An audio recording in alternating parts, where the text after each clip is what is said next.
আজ আবার এসে গেলাম। সকলকে আন্তরিক শুভেচ্ছা। গতকাল তোমাদের এই বংশগতি চ্যাপ্টারের আমি তৃতীয় ক্লাস করেছিলাম, পার্ট 3। পার্ট 3-তে আমি শেষ করেছিলাম F1 বংশ দিয়ে, প্রথম অপত্য বংশ দিয়ে আমি শেষ করেছিলাম। সময়ের অভাবে এবং মোবাইলের প্রবলেম থাকার জন্য কালকে আমি এক সংকর জননের পরীক্ষার সবটা শেষ করতে পারিনি। সেই জন্য এক সংকর জননের পরীক্ষা প্রথম থেকে আজকে আবার শুরু করছি। দেখো, মেন্ডেল এক সংকর জননের পরীক্ষার ক্ষেত্রে কি করেছিলেন? উনি বিশুদ্ধ লম্বা মটর গাছ এবং বিশুদ্ধ বেটে মটর গাছের মধ্যে প্রথমে ইতর পরাগযোগ ঘটিয়েছিলেন। ইতর পরাগযোগ,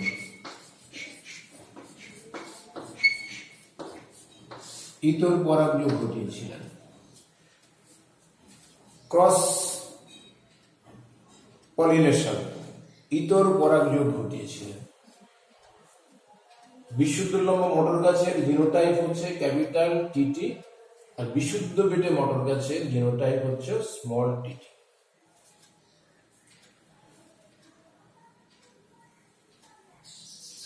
এই বিশুদ্ধ লম্বা মটর গাছের মিওসিসের ফলে যে গ্যামেট তৈরি হয় তারা ক্যাপিটাল টি বৈশিষ্ট্যযুক্ত, আর বিশুদ্ধ বেটে মটর গাছের মিওসিসের ফলে যে গ্যামেট তৈরি হয় তা স্মল টি বৈশিষ্ট্যযুক্ত। এই গ্যামেট ইতর নিষেকের মাধ্যমে, মাথায় রাখবে, ইতর পরাগযোগ ঘটলে ইতর নিষেক হবে, স্বপরাগযোগ ঘটলে স্বপরাগযোগ হবে। ইতর নিষেকের মাধ্যমে সংকর লম্বা মটর গাছ তৈরি হয়, যার জিনোটাইপ হচ্ছে ক্যাপিটাল টি স্মল টি। এটাকে আমরা বলছি প্রথম অপত্য বংশের মটর গাছ। সবই সংকর লম্বা। এই F1 বংশের যে গাছগুলো তৈরি হলো তার মধ্যে কিন্তু লম্বা এবং বেটে দুটো গুণই ছিল, কিন্তু বেটে গুণটার বহির্প্রকাশ হলো না, লম্বা গুণটার বহির্প্রকাশ হলো। এই লম্বাটা হলো এখানে প্রকট গুণ, বেটেটা হলো প্রচ্ছন্ন গুণ। আমি এর আগে একটা ক্লাসে বলেছিলাম প্রকট গুণ এবং প্রচ্ছন্ন গুণ কাকে বলে। এক সংকর কিংবা দ্বিসংকর জননের পরীক্ষার ক্ষেত্রে প্রথম অপত্য বংশে উৎপন্ন জীবের মধ্যে যে গুণগুলোর বহির্প্রকাশ হবে তাকে আমরা বলি প্রকট গুণ, আর যে গুণ বা গুণগুলো অপ্রকাশিত থাকবে তাকে আমরা বলবো প্রচ্ছন্ন গুণ। এখানে বেটেটা হচ্ছে প্রচ্ছন্ন গুণ, লম্বাটা হচ্ছে প্রকট গুণ। এইবার F1 বংশের গাছগুলোর মধ্যে মেন্ডেল কি করলেন? স্বপরাগযোগ ঘটালেন। স্বপরাগযোগ ঘটানোর ফলে কি কি রেজাল্ট পাওয়া গেল? স্বপরাগযোগ ঘটানোর ফলে 3 রকমের রেজাল্ট পাওয়া গেল। F1 বংশ ক্যাপিটাল টি স্মল টি, এটা হচ্ছে F1 প্রথম অপত্য বংশ। এই F1 বংশের গাছগুলোর মধ্যে উনি স্বপরাগযোগ ঘটালেন।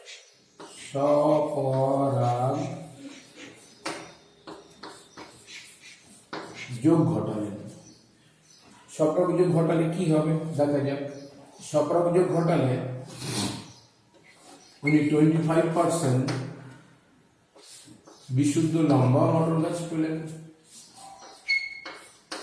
50% সংকর লম্বা গাছ পেলেন, আর 25% বিশুদ্ধ বেটে মটর গাছ পেলেন। এটাকে বলা হয় F2 বংশের গাছ, দ্বিতীয় অপত্য বংশের গাছ। দ্বিতীয় অপত্য বংশে যে গাছগুলো পেলেন তার শতকরা 25 বিশুদ্ধ লম্বা, 50% সংকর লম্বা আর 25% বিশুদ্ধ বেটে। তাহলে বিশুদ্ধ লম্বা, সংকর লম্বা আর লিখে বিশুদ্ধ বেটে, বিশুদ্ধ বেটে, এদের অনুপাতগুলো একটু খেয়াল করা যাক। জিনোটাইপ অনুপাত, জিনোটাইপ অনুপাত হচ্ছে আমরা 4 ভাগের এটা 1 ভাগ, 4 ভাগের এটা 2 ভাগ, 4 ভাগের এটা 1 ভাগ।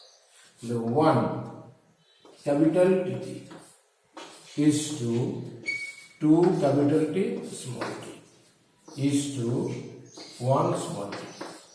অর্থাৎ এক সংকর জননের পরীক্ষার ক্ষেত্রে মেন্ডেলের মটর গাছের ক্ষেত্রে জিনোটাইপ অনুপাত কি দাঁড়ালো? 1:2:1। জিনোটাইপ অনুপাত 1:2:1। দেখো একটু মাথায় রাখবে, ক্যাপিটাল টি 100 ভাগের 25 ভাগ, তাহলে 4 ভাগের 1 ভাগ। ক্যাপিটাল টি স্মল টি 100 ভাগের 50 ভাগ, তারপরে 4 ভাগের 2 ভাগ। স্মল টি 100 ভাগের 25 ভাগ, অর্থাৎ 4 ভাগের 1 ভাগ। সেই জন্য আমি এখানে 1 টি লিখেছি, 2 টি লিখেছি, এখানে 1 টি আবার লিখেছি। তাহলে 1:2:1 জিনোটাইপ অনুপাত। এবার ফিনোটাইপ অনুপাত কি হবে?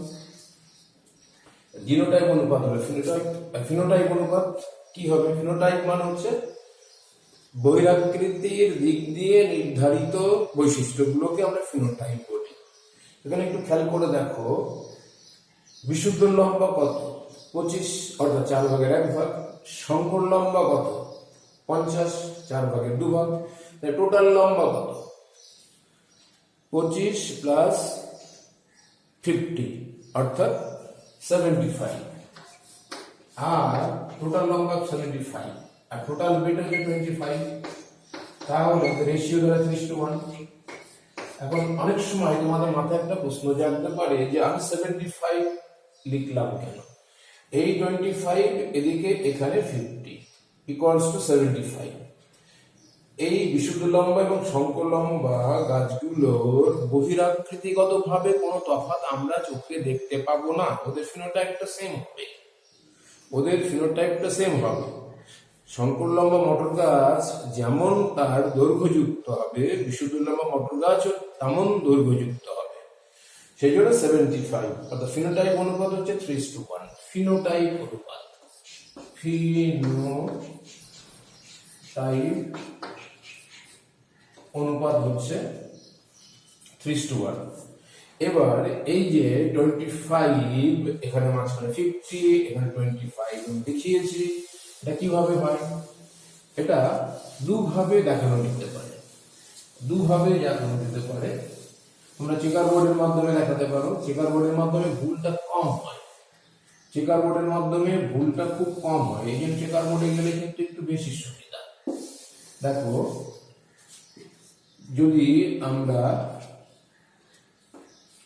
F1 বংশের গাছগুলো সংকর লম্বা, এবং এই সংকর লম্বা মানে হচ্ছে এরা হেটারোজাইগাস, সেই জন্য আবার এটা উভয়লিঙ্গ ফুল গাছ। তার মানে এখানে যে ফুলগুলো হবে সেই ফুলগুলো সবাই উভয়লিঙ্গ, তার মধ্যে পুংকেশর এবং গর্ভকেশর দুটোই থাকবে।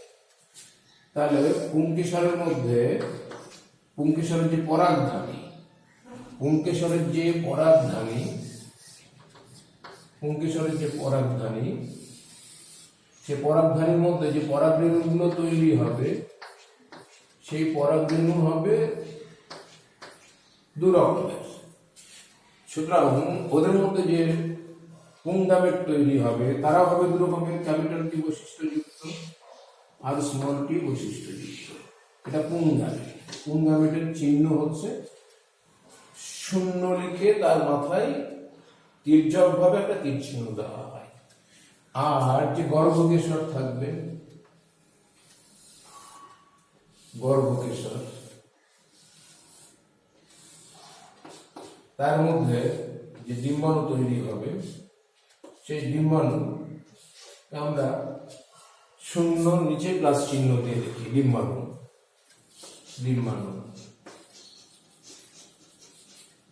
আর এটা হচ্ছে শুক্রাণু।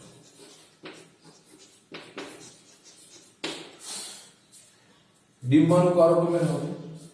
দু রকমের হবে, ক্যাপিটাল টি এবং স্মল টি। এবার এদের চেকার বোর্ড যদি আমরা করি, দেখা যাক তো রেজাল্ট কি পাওয়া যায়। এদের যদি আমরা চেকার বোর্ড করি তাহলে কি রেজাল্ট পাবো? চেকার বোর্ড করলে কি রেজাল্ট পাবো দেখি। তোমরা একবারে 9টা খোপ করে দেবে, আড়াআড়ি ভাবে তিনটে করেছি, আর লম্বালম্বি ভাবেও 3টে করে দেবে। মোট 9টা খোপ হলো। দেখো এখানে গ্যামেট থাকবে, এটা পুংগ্যামেট।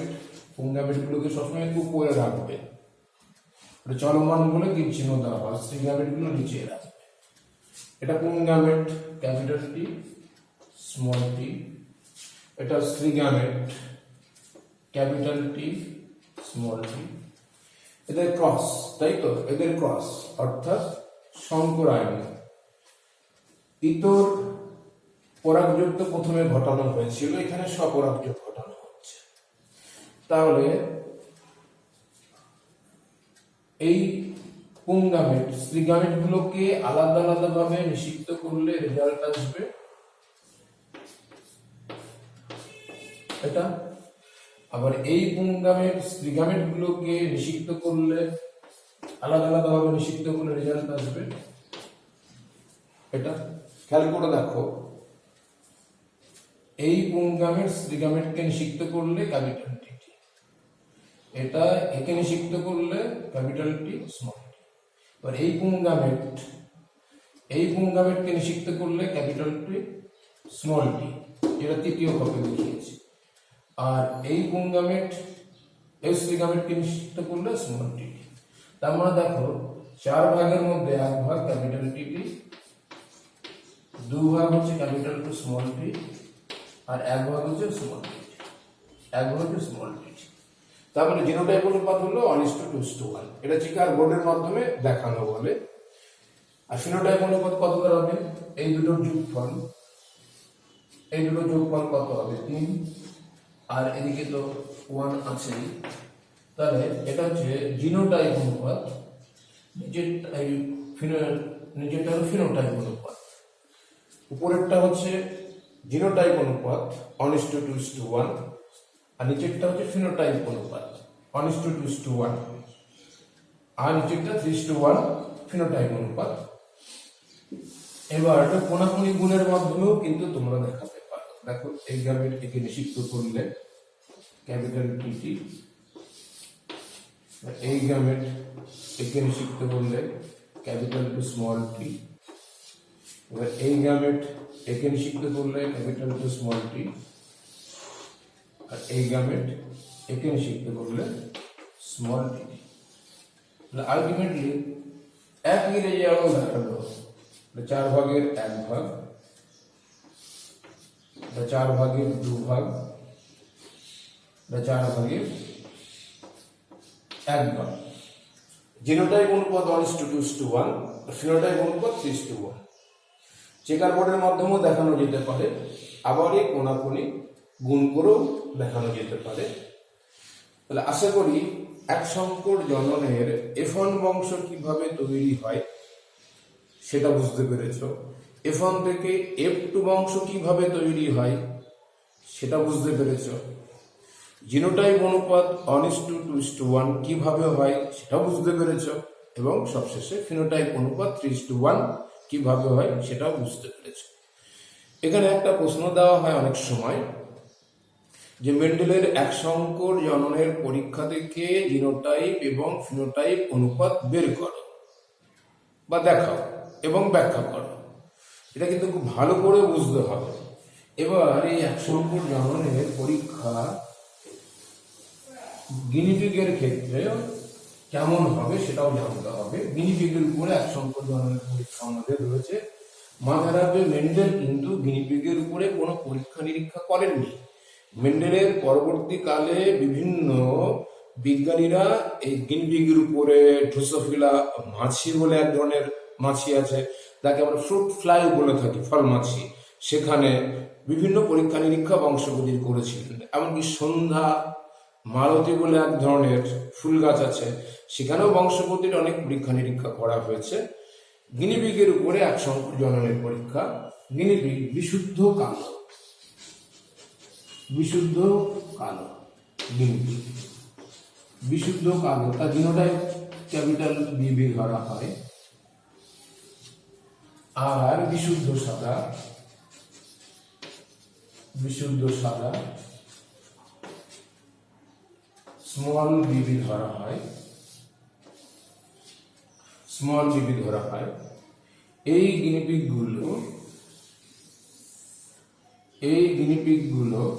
গিনিপিগ তো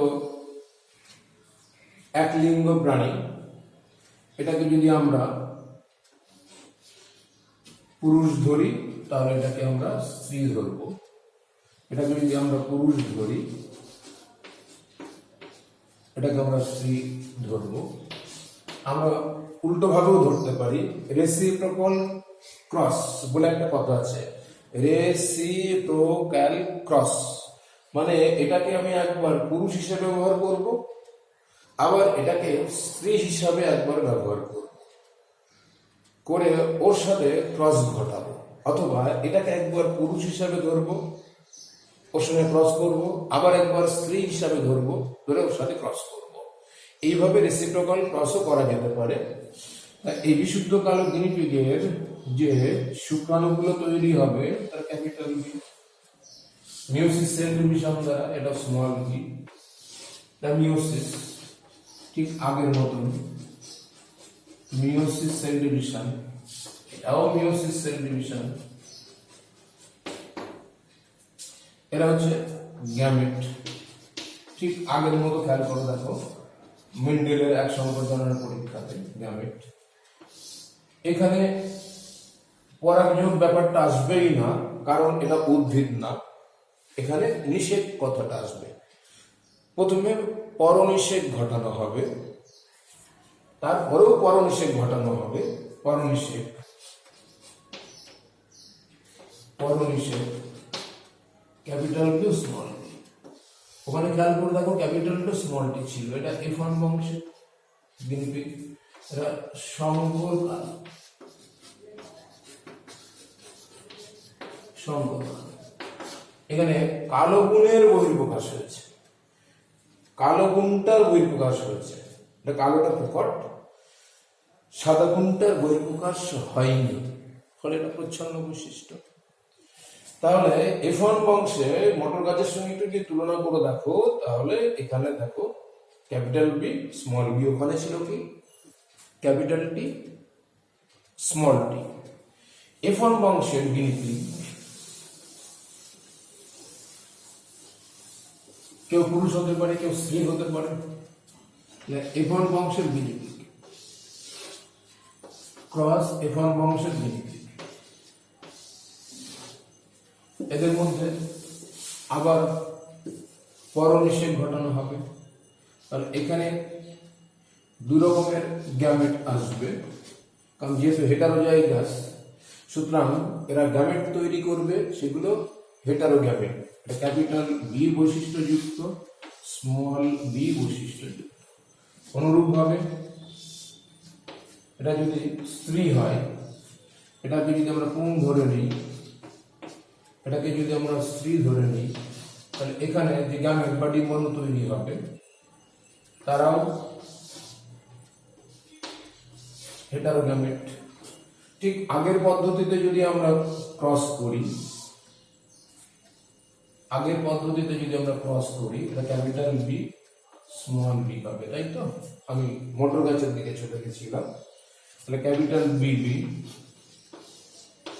এবার এটা একে যদি নিষিদ্ধ করে তাহলে ক্যাপিটাল বি স্মল বি, এই যদি একে নিষিদ্ধ করে তাহলে ক্যাপিটাল বি স্মল বি, এবার এই যদি একে নিষিদ্ধ করে স্মল বি। খেয়াল করে দেখো, একই রেজাল্ট আসবে। যেটা এক সংকর জনন, এক জোড়া বিপরীত বৈশিষ্ট্য, একই প্রজাতির ভুক্ত। 4 ভাগের মধ্যে দেখো এটা 1 ভাগ, 4 ভাগের মধ্যে এটা দেখো 2 ভাগ, 4 ভাগের মধ্যে এটা দেখো আবার 1 ভাগ, এটা আবার 1 ভাগ। তাহলে 1:2:1, অর্থাৎ জিনোটাইপ অনুপাত 1:2:1, আর ফিনোটাইপ অনুপাত হবে 3:1।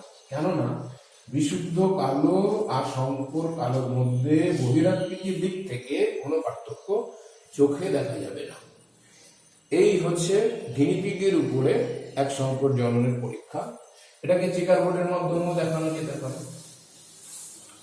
যদি মটর গাছের উপরে এক সংকর জননের চেকার বোর্ড বোঝা যায়, তাহলে এখানেও কিন্তু বুঝতে পারবে। দেখো এখানে আমি 2 রকমের গ্যামেট দেখিয়েছিলাম, ক্যাপিটাল বি, স্মল বি। এখানে 2 রকমের গ্যামেট দেখিয়েছিলাম, ক্যাপিটাল বি, স্মল বি।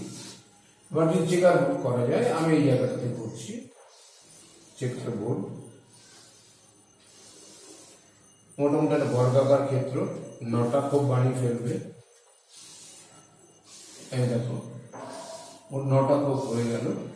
উপরে গ্যামেট থাকবে, এটা পুং গ্যামেট, এটা শ্রী গ্যামেট। পুং gamete capital B, small B. শ্রী গ্যামেট হচ্ছে ক্যাপিটাল বি, স্মল বি। ওই একই রেজাল্ট আসছে। দেখো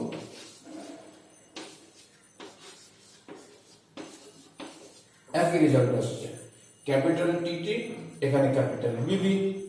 ওখানে ছিল ক্যাপিটাল টি স্মল টি, এখানে ক্যাপিটাল বি স্মল বি। ওখানে স্মল টি ছিল, এখানে স্মল টি এসে গেছে।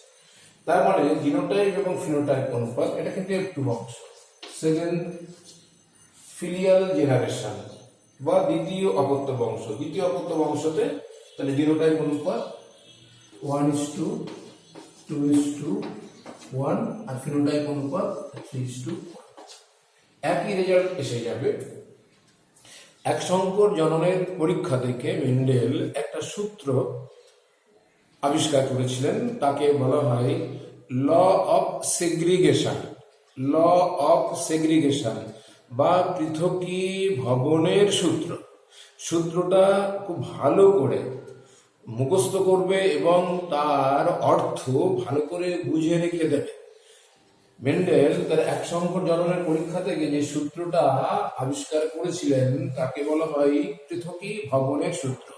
এই সূত্রতে বলা হলো, এক জোড়া বিপরীত বৈশিষ্ট্যযুক্ত একই প্রজাতির জীবের মধ্যে সংকরায়ন ঘটালে প্রথম অপত্য বংশে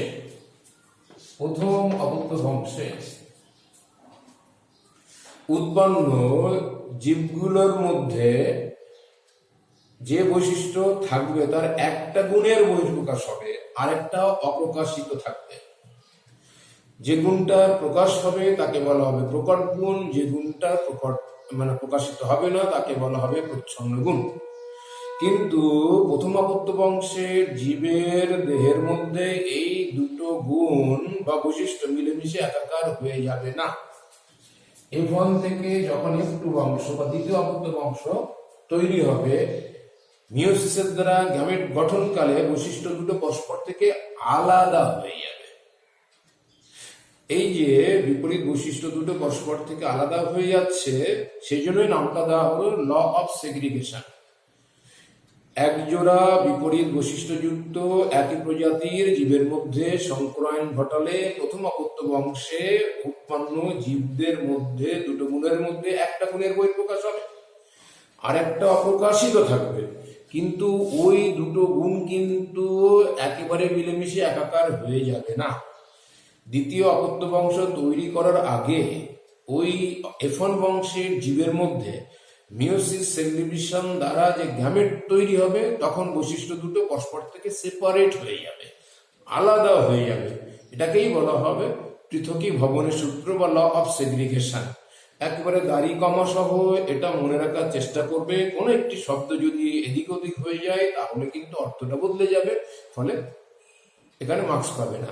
খুব মাধ্যমিক পরীক্ষাতে আসে, এক সংকর জননের পরীক্ষা থেকে মেন্ডেল কোন সিদ্ধান্তে উপনীত হয়েছিলেন সেটা লেখো বা বিবৃত করো। অর্থাৎ ল অফ সেগ্রিগেশন হেডিংটা দিয়ে তোমাদের লটা লিখতে হবে, তাহলে এক সংকর জননের পরীক্ষা মটর গাছ এবং গিনিপিগের উপরে কি হবে সে বিষয়ে তোমাদের একটা ধারণা আজ দেওয়া হলো।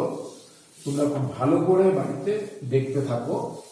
যদি এক সংকর জননের পরীক্ষা ভালো করে মটর গাছ এবং গিনিপিগের উপরে তোমরা জানতে পারো, তাহলে অসম্পূর্ণ প্রকটতা ব্যাপারটা কি সেটা বুঝতেও কোনো অসুবিধা হবে না। আবার দ্বিসংকর জননের পরীক্ষা মটর গাছের উপরে এবং গিনিপিগের উপরে বুঝতে অসুবিধা হবে না। আজকে এখানে শেষ করছি। পার্ট 4 আজ এখানে শেষ হলো। সবাই ভালো থেকো, বাড়িতে ভালো করে পড়তে থাকো। নেক্সট দিন আমি দ্বিসংকর জননের পরীক্ষাতে যাব এবং সবশেষে অসম্পূর্ণ প্রকটতা বলবো।